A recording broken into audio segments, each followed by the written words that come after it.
Hi, and welcome to today's webinar on Protect Your Mobile App Growth Strategy with Privacy. Privacy Tips 101 for mobile apps. But first, I'd like to take a moment to introduce our speaker and guest today, Valerio Sudrio, who comes to us from User-Centrics, where he's a product director and responsible for all mobile app solutions. So thank you so much, Valerio, for being here with us today, and let's get started. Jessica, thank you very much for having me here. Hello, everyone. Very glad to be sharing with you these insights. The idea of this webinar came from Jessica, but I'm very very happy to be sharing these ideas with you because have been seeing across my now it's 2 years I'm User-Centrics and a little bit more than that. But actually, I've been seeing a lot of questions on actually what does it mean? Why we need privacy on mobile apps? How this should look like, etc. So this is what I would like to cover today into this webinar. And I know that already we had some questions asked from the audience. There will be more, so feel free to ask more questions I can answer. So to give you like the basics. So what does it mean compliance for my mobile apps? Why users' consent is necessary? We will do a quick recap just to understand a little bit, why is important to be compliant, why consent in mobile apps. It seems a basic question for some of you, for some might not be, because I've heard many times, I thought that consent laws or privacy laws were just for cookies and not for mobile apps. So we can, debunk this myth together. And also, the other part is protecting your app growth and the basic steps that you have to take in order to do so.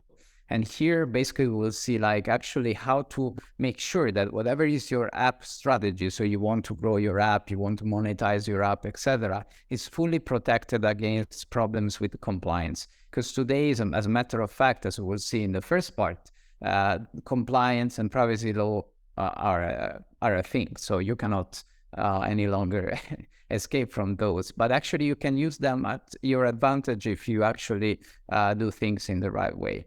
And then the other part is also what to look in a consent management platform for apps. So there are many consent management platforms out there, some more homemade solutions that I've seen also that apps have decided to do.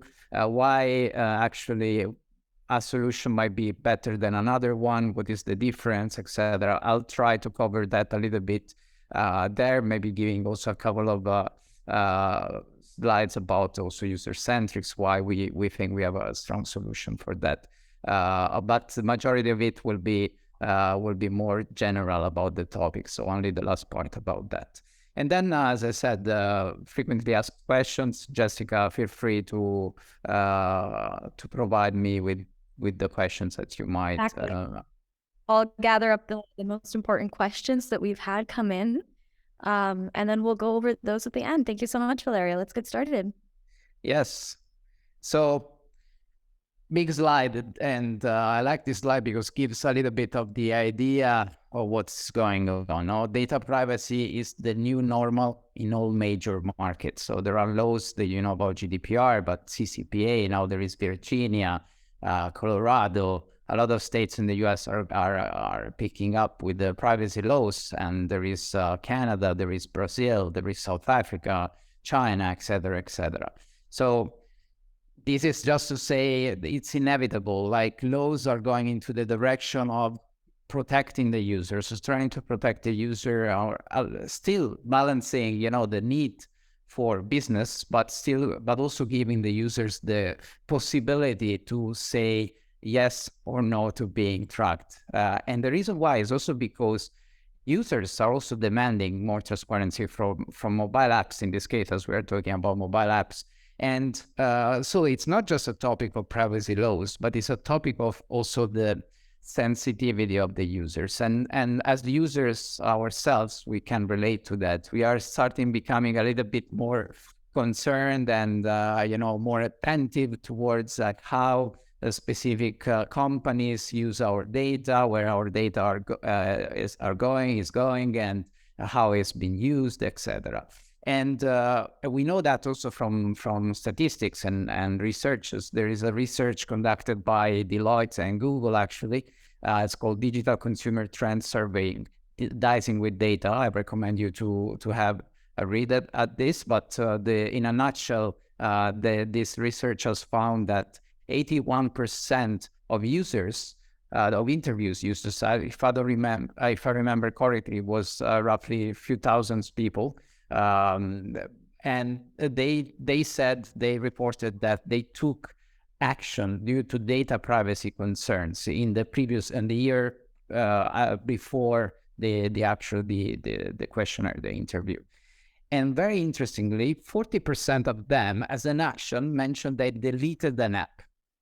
And that's very interesting for whoever has a mobile app, because as you know, a deletion of a mobile app directly hits the lifetime value of your customer. So basically you throw the money that you spent to acquire this user away.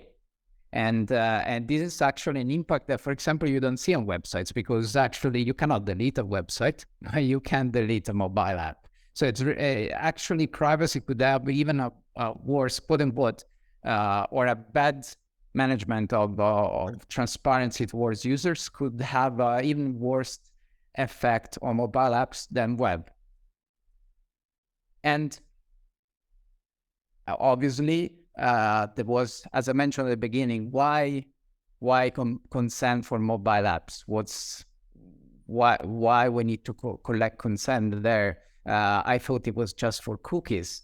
Well, that's a big myth that I've heard a lot in the past months, believe it or not. Maybe some of you already know it, but I can assure you there are a lot of companies that still are confused about this. And actually, that's why I like to show this slide as well. And the title is pretty clear. Any technology collecting personal data is affected by regulations. Any technology. And that's not me saying it.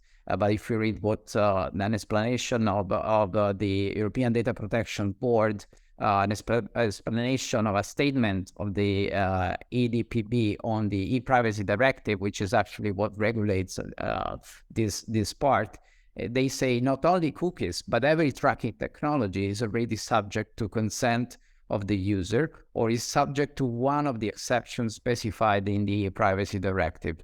Website and mobile applications should be able to obtain a GDPR compliant consent. So it's pretty clear. But if that's not enough, we can see that also data protection authorities are starting to take action. Some of you who actually operate in France might know that CNIL has actually already announced at the end of last year that they would take action on mobile apps. They would study them, understand them better, and then start taking action. And actually, it was pretty fast, because in January, they already announced the fine to Voodoo Games, one of the largest game publishers in Europe, of 3 million euros. There have been in the past other fines, like the most famous has been Grindr, with $7 million US dollars fine. And there will be more. There will be more. And one question is that I get often asked is why there haven't been enough. No, actually, I think this is a question that we received already, and I added. I will answer more in details later. But in a nutshell, the message here is that you need to collect consent in mobile apps as well, compliant consent. And the reason why is that SDKs that actually software development kits, they get installed in mobile apps, and one thing they do is they collect a lot of data about users. Here you can see the amount of data that they can access: GPS coordinates, IDFB, IP address, device ID number, apps installed in the phone, IDFA, the famous identifier for advertisers, inferred interests like religion, sex, politics. It's possible to actually try and capture this information as well by using the SDKs can capture this information. And especially, and what with the ones that we need to look for if you want to be compliant, and especially those that are used for marketing purposes. In that case, the consent is mandatory because they are not essential to run your app, to offer your service. For example, ad networks SDK, monetization SDKs, attribution and analytics SDKs. These ones, when you have these SDKs in your app, most likely your app will need consent.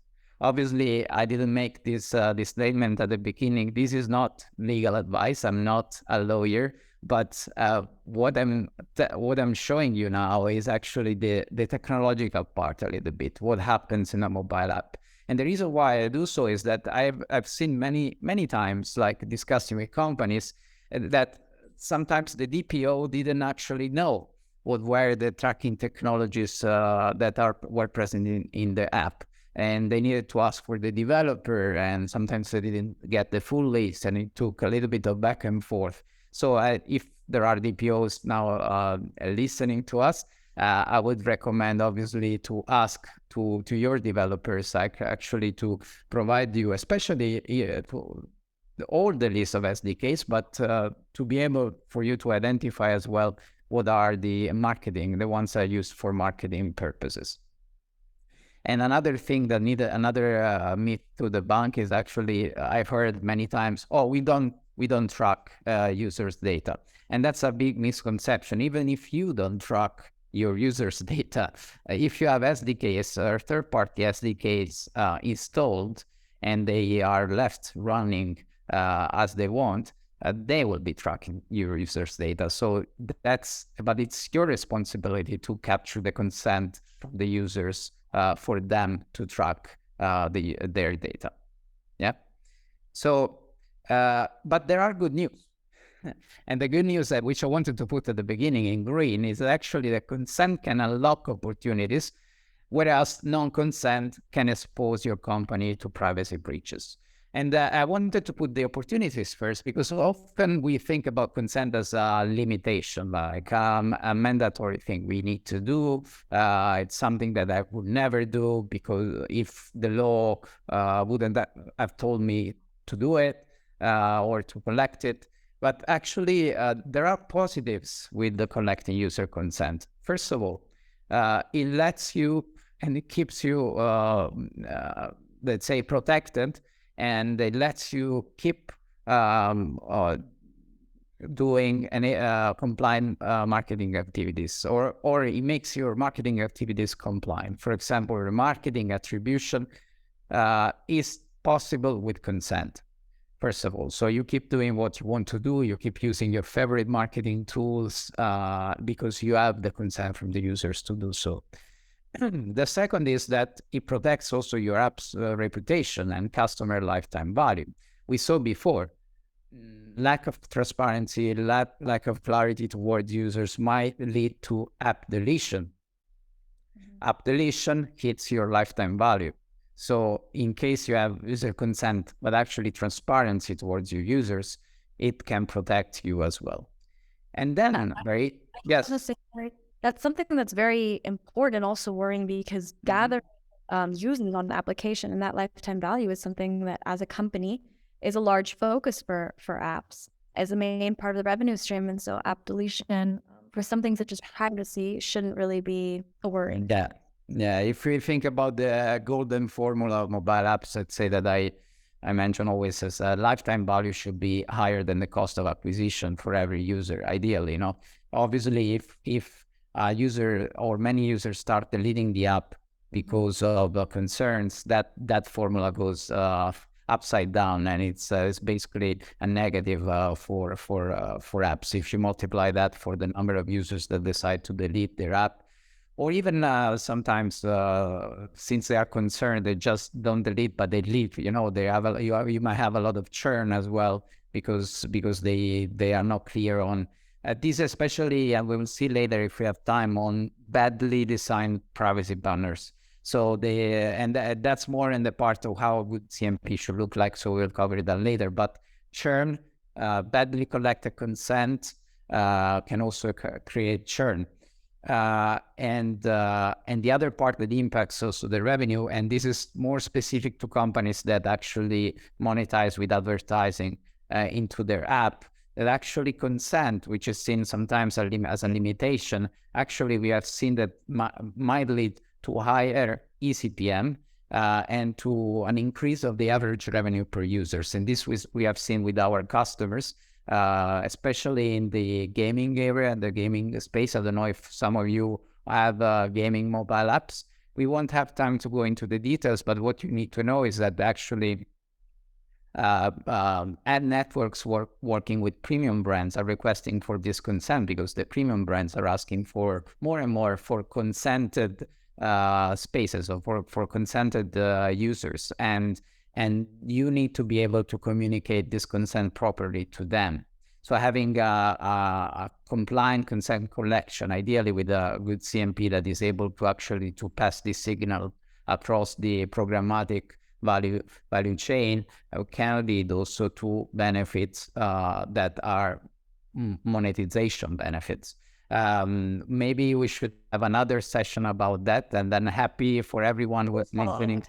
Yeah, because it's a little bit more advanced topic. Today we will stay with the basics, and then if the audience we can have another one. We can collect also their opinion about this.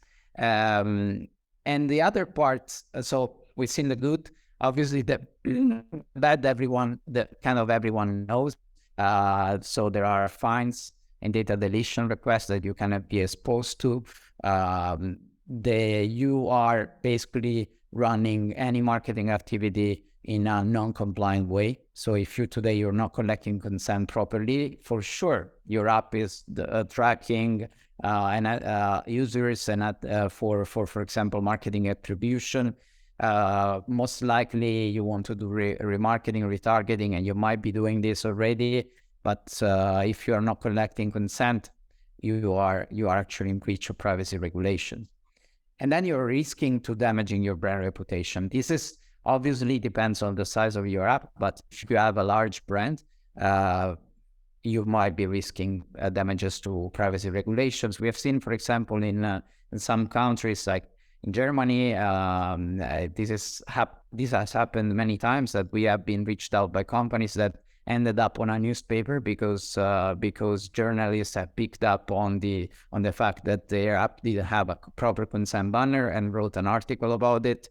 So we had very large brands actually started seeing, and this connects to the previous point, they started seeing app deletions, because many users read the article and started deleting the app because they were concerned about the privacy practices of this app. But okay, let's get into more practical things. So what you need to do. Again, these are collected from our experience, but also it's also like indications that you can find also from Google. So Android. So if you read the Android privacy policy, and you can see a lot of guidances about that. So I advise any developer who could be on the code, or I am following this webinar today, also to review that, also the Apple privacy policy.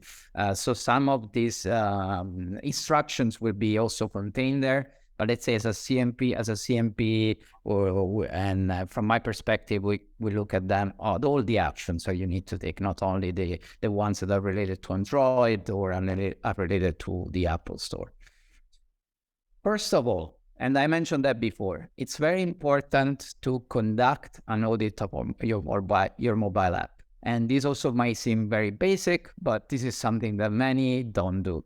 Like, especially in larger apps, you might, and if you are a DPO listening, probably you've seen sometimes there is a disconnect between you and the developers, and it's hard to get this information. I've seen many times that there was a little bit of misunderstanding of what actually that app was tracking. And one thing you need to know is that now today there are tools that can scan your app. So it's not only yourself who knows actually what's in your app or what SDKs are present in your app. It can be accessed by anyone. So there are app scanners, and also now the data protection authorities are actually learning this and are starting to use these specific tools. By the way, as sneak peek, we'll probably in our solution we will launch a scanner that will help that. But this is it's a spoiler alert. But it's actually that's something that you should be looking for. Anyway, going into the details, conduct an audit. First of all, what you need to do is very simple. Ask yourself a question and ask your developers a question. If you are a developer, you might easily retrieve this information. What are the SDKs that are installed in your app, and how many there are? And then you need to read their documentation. What is their scope? What data do they access? Why? If they don't have a documentation, big problems. you should reconsider using that SDK, because all the good technologies and tools are already taken steps, are very clear on the documentation, and they provide you with all this information. Are these third-party technologies correctly set up to receive consent signal? So one important thing is that these SDKs, they should be able to listen, quote unquote, listen the choices from users.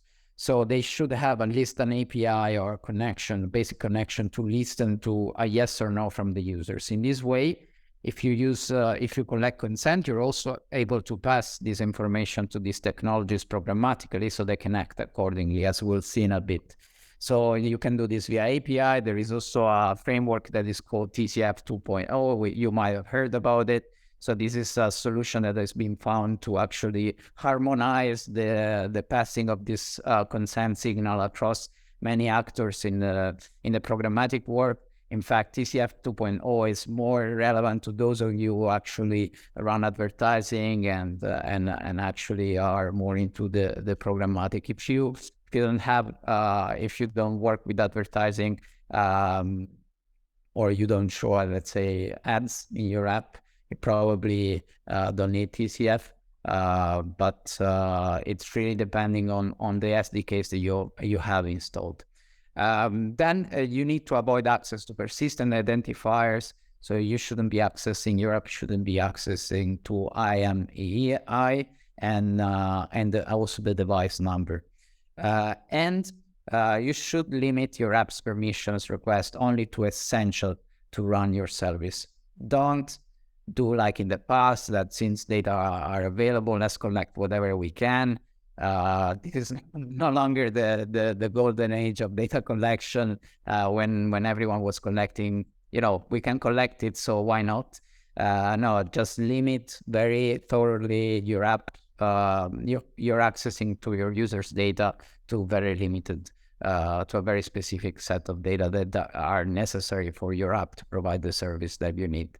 I recommend, I mentioned that before, I recommend also to read the Android guidance on privacy. I find them very, very well written, and there are some additional tips, but these ones are the key ones for that specific point. Second, and that's we getting more into the consent part. Yes, inform users about the tracking happening on the app. This is really important. So first of all, include the technologies that you use in your mobile app in your privacy policy. And I wrote a big yes, also mobile technologies, because like I've read countless number of privacy policies where the mobile technologies are not mentioned for some reason. I don't know why. Maybe we saw that before. Maybe everyone thinks it's not relevant and so on. But you could see like all the trackers and cookies and pixels for the website, but no trace of mobile technologies. So if you have a unified privacy policy, make sure to add also to indicate also the mobile apps technologies and the data you collect, or the third-party companies collect on mobile. Very, very important. And I would, reinforce this. First thing, make sure your privacy policy is on point. And for DPOs out there, I think also in this session, this is a motivation for you to ask, more to the developer. Okay, what are the technologies that you use, and for the developers also to inform your DPOs better on this, so everyone is aware and everyone can provide a better communication to the users. Then check your local data protection. By local meaning, okay, where your users are and where you're operating, your app is operating, so that you can assess the level of details required and make sure the privacy policy obviously is updated, easy to find, to read, and to understand, which is also very, very important. So don't make it too cryptic. It's necessary. Make it very clear.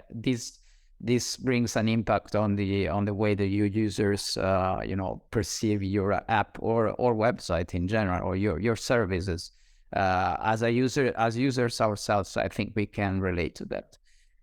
Exactly, not too convoluted. I've seen a lot of cool examples where there's a nice user flow and user design on these privacy policies. It really gets the main points of compliance in there, and it's just an entirely different experience at the end of the day.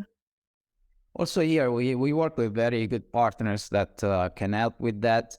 Also partners that help with, designing better fair patterns, as they say, which is very interesting. I think this is the next evolution. We will see, first of all, we need to achieve compliance and to spread the compliance across all apps. Maybe we'll discuss later, but we saw in our recent research, User-Centric did that 90% of the apps we analyzed didn't have a consent banner and didn't have a proper privacy policy in place. So first of all, we need to fix the basics as an industry. And then obviously, I think the most advanced ones are already doing this. They are also looking at not only at what, but also how we're doing this, which is also very important. Set up a consent banner is obviously the third step. We need to show a consent banner before any SDK starts collecting data, and this is especially for GDPR. For CCPA, you can already the data can start being collected, but then you need to give your users the opt-out option. For GDPR, only after opt-in, the SDKs can start tracking. That's a peculiarity of GDPR, very important. And since on GDPR, some other regulations are built, like LGPD in Brazil, makes sense to make sure that you are able to do so. So that's also very important, and that's a characteristic of a good consent banner. It's not enough to track yes or no. You need to be able to also to make sure that those technologies actually act accordingly, because even if you collect the consent choices for the user, but still the technologies keep doing whatever they want, you're not compliant. So if someone, let's say, more advanced on the knowledge of things, as the DPAs are becoming, data protection authorities are becoming, start looking deeply into this, they realize that yes, you have a consent banner, but actually it's not really making your users more protected. You need to make sure to receive valid consent, especially for non-essential technologies. I mentioned before, attribution, monetization, mediation, analytics, SDKs. These are the usual suspects you need to watch out for, and you need to make sure you collect consent for those. Again, the best technologies out there for this are already ready to, support any integration with a CMP.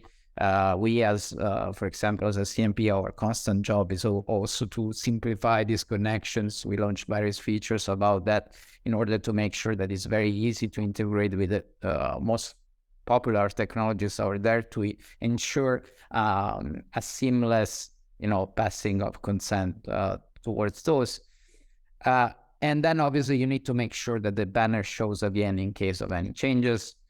So that's another characteristic that is important. So if you add an SDK, you need to re-show the banner to show that actually you're going to collect to make sure you collect the consent for that technologies again. And then you need to inform users about the purpose of each SDK in your consent banner. That's also very important. It's not just enough to collect yes or no. Also, you need to, give users the full transparency. Okay, what technology is going to track me and why? That's also a requirement from GDPR.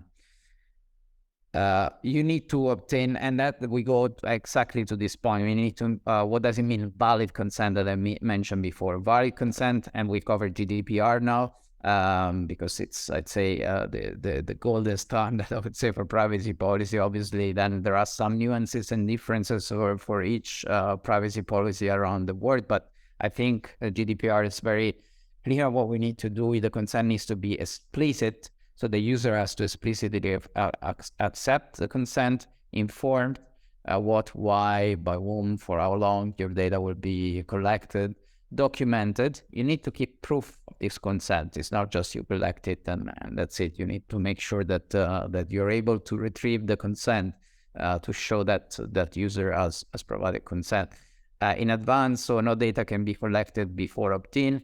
Has to be granular. You need to give option to give consent to specific functions and purposes, freely given. You need to allow your users to not give consent if they want. So you shouldn't make it too complicated for your users to not to give consent. And also easy to withdraw. So ideally, you have a section in your app where you can change your preferences regarding to third-party tracking. Obviously, this is a simplified version of the requirements, but these are the main points you need to know about. It's pretty straightforward. Make it transparent, make it easy to understand, make it nice, as we will see it later. Not by nice, I mean, like with a nice UX as well. Don't show like a really ugly banner in front of your users, because it's badly impacting your UX. Most likely you're not achieving your compliance goals. So you're just ruining your own business in this way. So it's very, that's why I say it's always very important to take this carefully, to make it, shouldn't be that complicated. It shouldn't be too overcomplicated, and we need to simplify this as much as possible. But it's important to do it right. That's why these 7 rules are, I believe, are the ones we should look for when setting up a consent banner. Make opt-out as simple as opt-in. We mentioned that before. Don't force your users to consent. And it's a no-go. It doesn't work. Users are becoming smarter. Like I see as a users, again, I like to, always put myself in the user's clothes, as I am. And I guess you are too. And I believe that also you have experienced very, very bad approaches to this. Like, you really need to,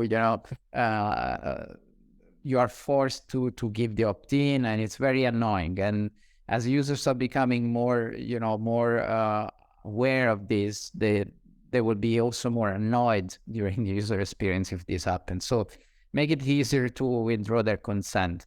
Make sure that the options for acceptance and rejection are comparably designed. So don't make it too like huge green button, super small opt-out button that you cannot find.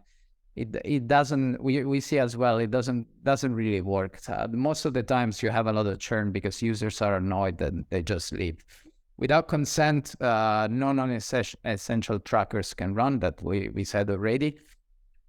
And don't have the idea of blocking the access to your app because you didn't give the user didn't give consent. That is not possible, and any DPO that is here is I can testify to that. So these are the most important things that you need to take care about the opt-out.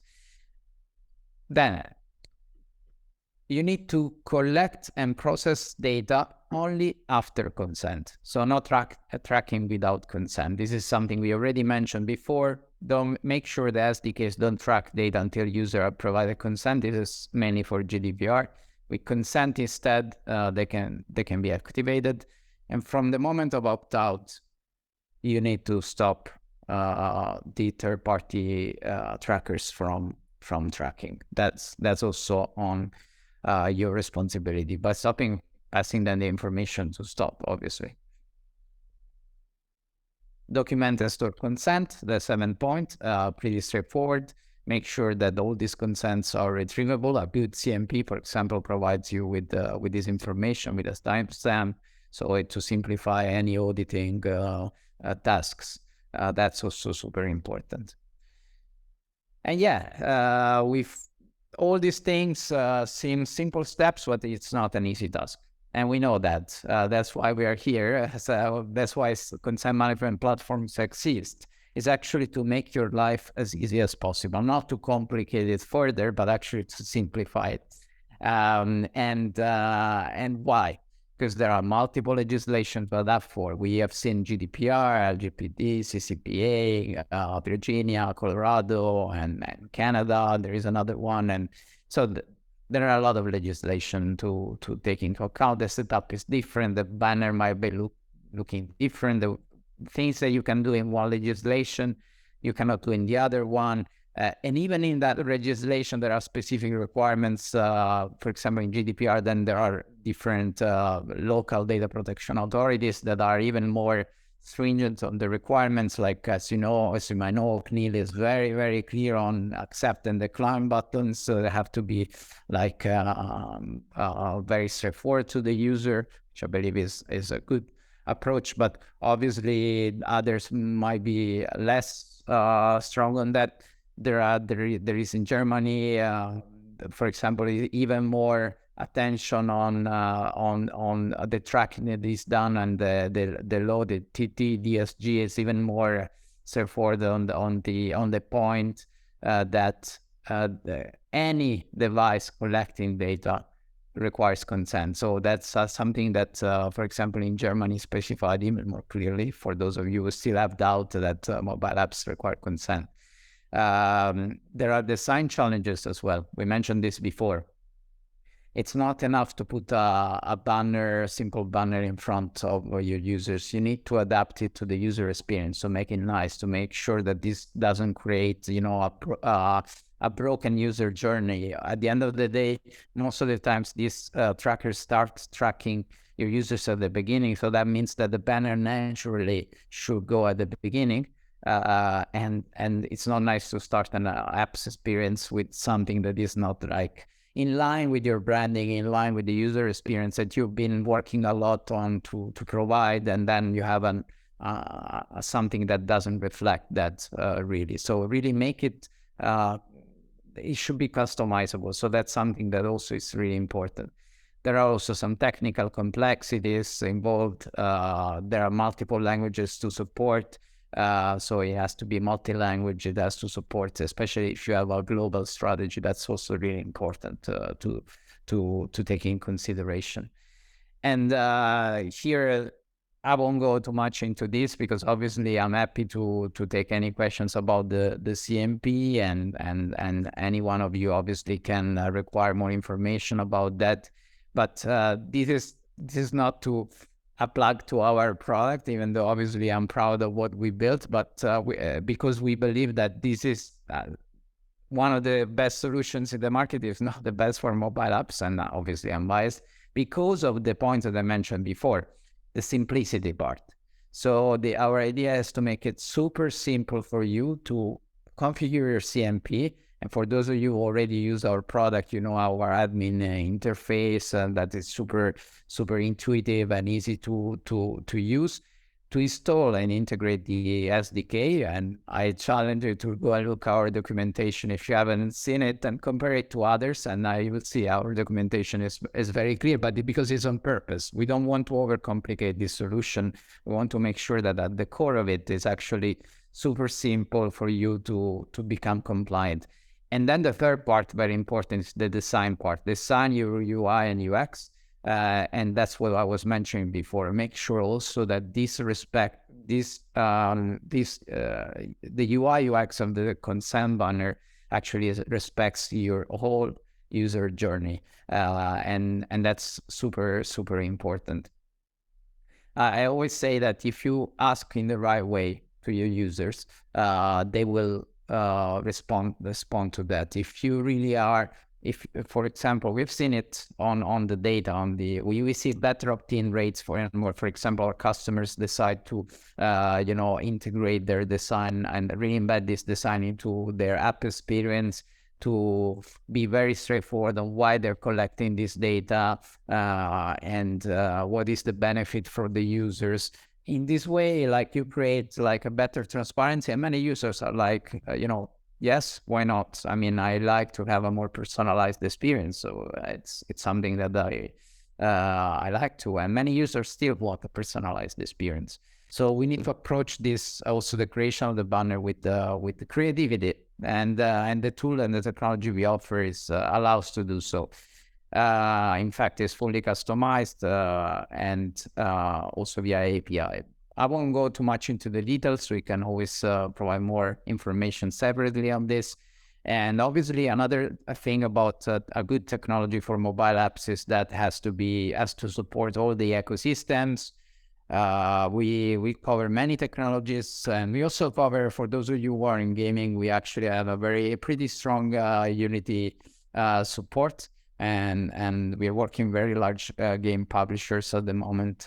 So we haven't covered gaming today. Probably it would be another session, because there are some nuances to that. But I always say that gaming has the hardest use case, because there it's really important also the UX, the experience, and so on. Another thing I didn't mention, obviously, if there are some things that you can do, like, it's not mandatory to for example, show the banner immediately if you're not tracking, if the SDKs are not tracking anything, like, you can always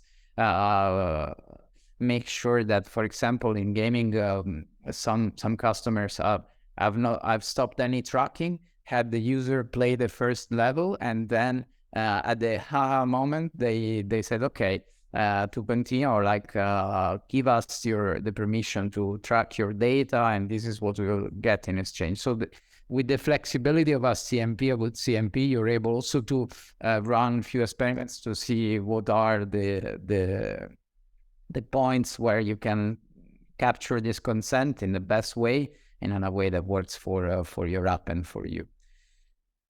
I'll stop here. I haven't looked at the time, so we might have been a little bit longer than expected. There is a lot to cover on this topic, as you can imagine, and this was a little bit an introduction to it.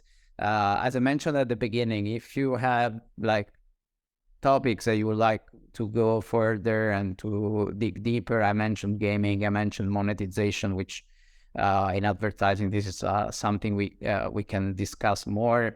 There are other topics as well that we can cover further. So feel free to send us anything else that you want to cover, and we can do a more advanced session on other more deep topics.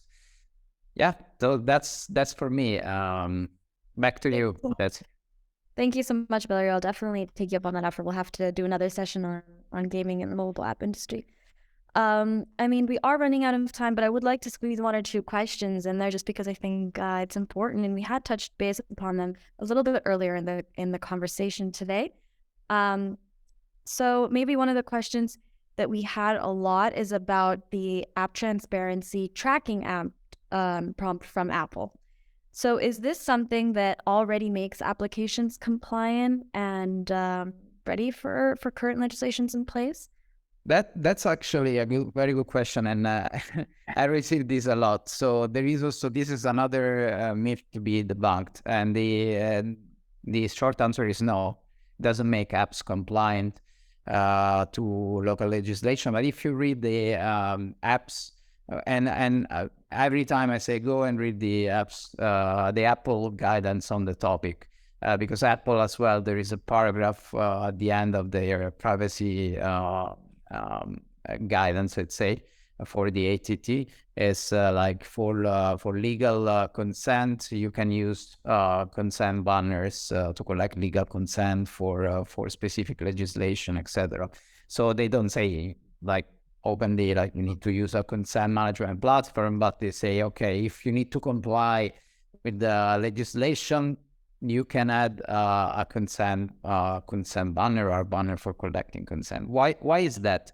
Is because yes, the ATT is now blocking the IDFA, but many studies have shown that the ATT doesn't block all other data collection. Doesn't block, for example, a collection of the IP address. So there are actually SDKs that could cross and use the information, do what is called printing a little bit. It's called like that. So basically take one information like the IP address and another information, put it together and still potentially profile users. So that's not stopped by ATT at the moment. And another point is that the ATT just provides a yes and no button.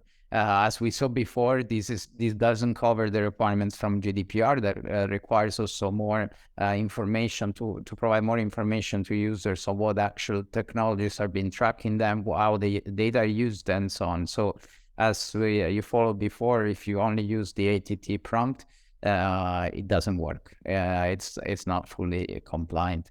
Obviously, our good CMP banner should work in a good way also with the prompt. What Apple says is that basically, if a user is given no to tracking in the ATT, Apple will stop the tracking of the IDFA regardless of the choice made on the consent banner. So the ATT is more, in a way, powerful of a consent banner, technically speaking, because it can stop the IDFA.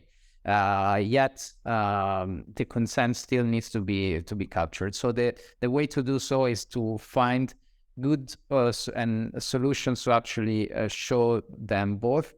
Usually, many apps I've seen, like the whole privacy choices part, let's say, which includes a consent banner and the ATT, is put at the onboarding part. So it's like when you onboard it in the app, there is the onboarding process, and then there are some nice cases. I haven't showed here, but there are some good cases that show actually how to do this in an harmonious way, where users feels like it's going step by steps to a process which doesn't feel unnatural, but it feels pretty clear what's going on. Okay, now it's time, for example, for you to tell me more about your preferences on being tracked, and this is why we do so. There is some nice text, some nice images. There are some, not many, but there are some good examples of that. So I went a bit long because it's a topic that is it's a hot topic, very asked, but it's very important to know that ATT doesn't make you fully compliant with the regulations or local regulations. You still need a consent banner, but obviously you need a good consent banner that can work with the ATT as well, and is fully customizable as well. Okay, yeah, because that also brings me to my second question, that a lot of people have heard that having a consent, like a banner, is not actually compliant. Yes, I would say so. I mean, even though we work in the space and so on, having a consent banner, so I see where this question comes from. We have seen fines being given to mobile apps, but also website that had a consent banner, and the question is why. And it's pretty straightforward. So I mentioned it before, having just a banner doesn't make you compliant. Why? Because you have a banner that gives the user the option to say yes or no, but this information is not taken and then passed to the SDKs, who are still tracking users regardlessly. So you can imagine that even if you're asking, I'm asking you, okay, give me my consent, your consent, and you give it to me, but then I don't respect it because I don't pass this information. Even if I'm a good faith, but this information is not programmatically passed to this technology, to the party technologists who keep tracking the data, then you're not compliant anyway, even if you add the banner at the beginning. That's why I see many homemade solutions out there in the market. We have a banner, or the worst I've seen is actually accept these terms and conditions, and that's it. It doesn't. No, the problem is that, yes, they accept, but even if they accept, first of all, they don't see any option. They don't have the option to opt out, etc.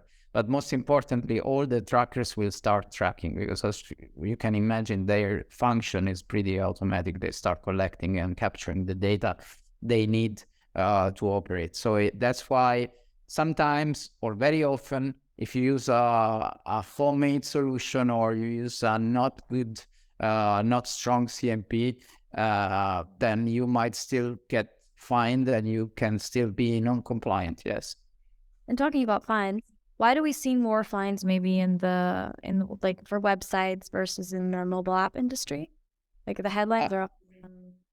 That's another hot topic as well today, because it's a question that I've been asked a lot. It's like, oh, but apps not a priority right now because the cookies is the thing that is most important to the regulators, etc. If we look at the actions of the regulators, yes, it's true. Majority of fines have been to websites. In general, historically, even though we saw before that actually this is changing, and there are regulators moving towards also looking into apps. But the reason I think was simply a matter of knowledge. So apps technologies are a little bit less straightforward than web technologies, than pixels and cookies. The concept of the SDKs is not, let's say public. It's a public domain, but it's not known by everyone. What the SDKs do and what is their function, the fact that they can collect much more than cookies and pixel, this is not necessarily known by the regulators. And I've been speaking with the regulators as well, that they told me, actually, this is an area that we are, we lack of know-how and so on. And this was a couple of years ago. But then I'm seeing a lot of regulators now hiring people that are expert on the topic, interviewing, companies and so on to become, more knowledgeable. So yes, so far not many fines given by on mobile apps, simply because the regulator didn't know the space very well.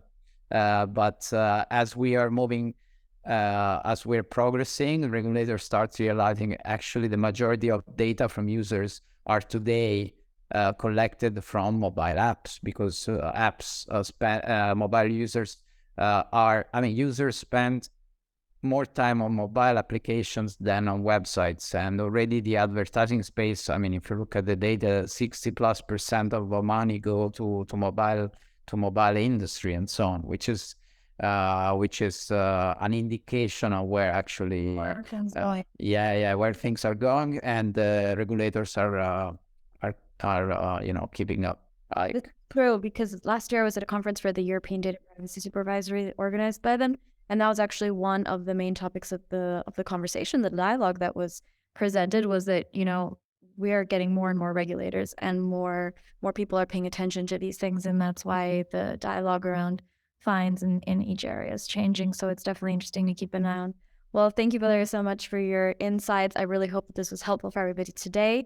We're definitely going to be having another webinar on the gaming industry, so I'll get back to you on that one, and we'll go deeper into the mobile app and gaming industry another time. And thank you so much for your time. Thank you. And obviously to everyone, if you have more questions, please send them over. I would be happy to answer them separately.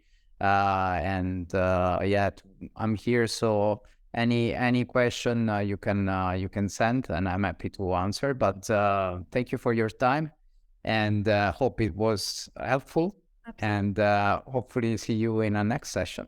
Definitely. Thank you so much, Valeria. Bye. Bye-bye.